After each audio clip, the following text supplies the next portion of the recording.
Morning. Ang ating kaibigan, the working Congressman Ernest Dionisio. Iwasakit vaccine program ni Kong Ernest. Tingnan nga natin. Yun, nagpapabaksin. Dito po tayo sa barangay. Tayo nung barangay ito.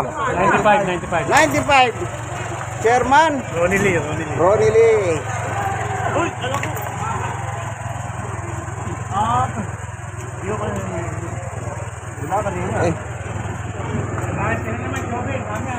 Ito.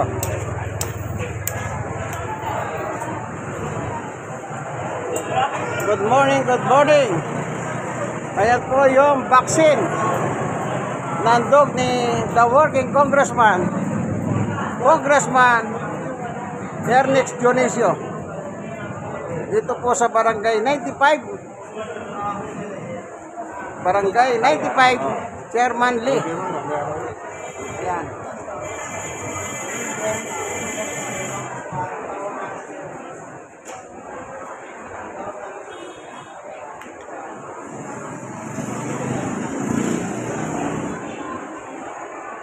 Maganda yan, lalo na sa mga senior.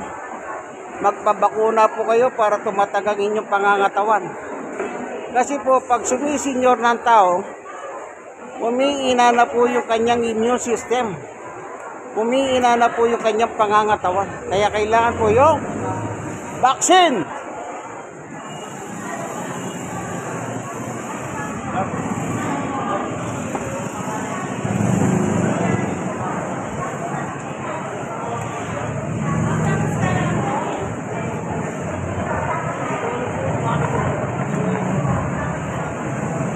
Ito po ay vaccine sponsored by the working Congressman Ernest Dionisio. Kaibigan po natin yan.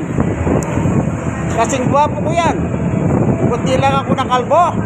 Magkamukha kami. Kanya lang. Di ba gwapo pa rin? Ayan.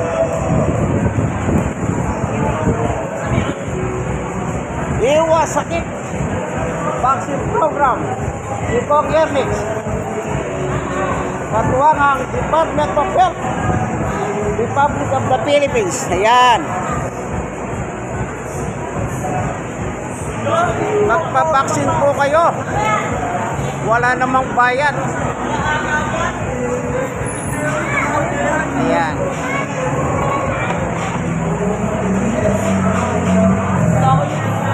Bukod tanging serbisyo.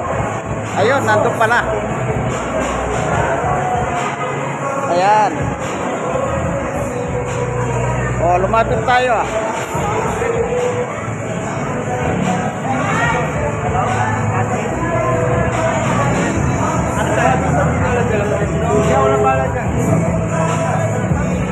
O, kaway.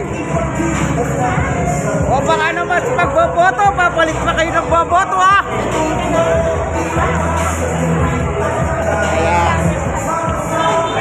Kaibigan po natin yan. The working Congressman Ernest Dionisio. God bless us all sa inyong lahat. Ano? Hanggang dito na lamang po. Bye. Kaway. Yes.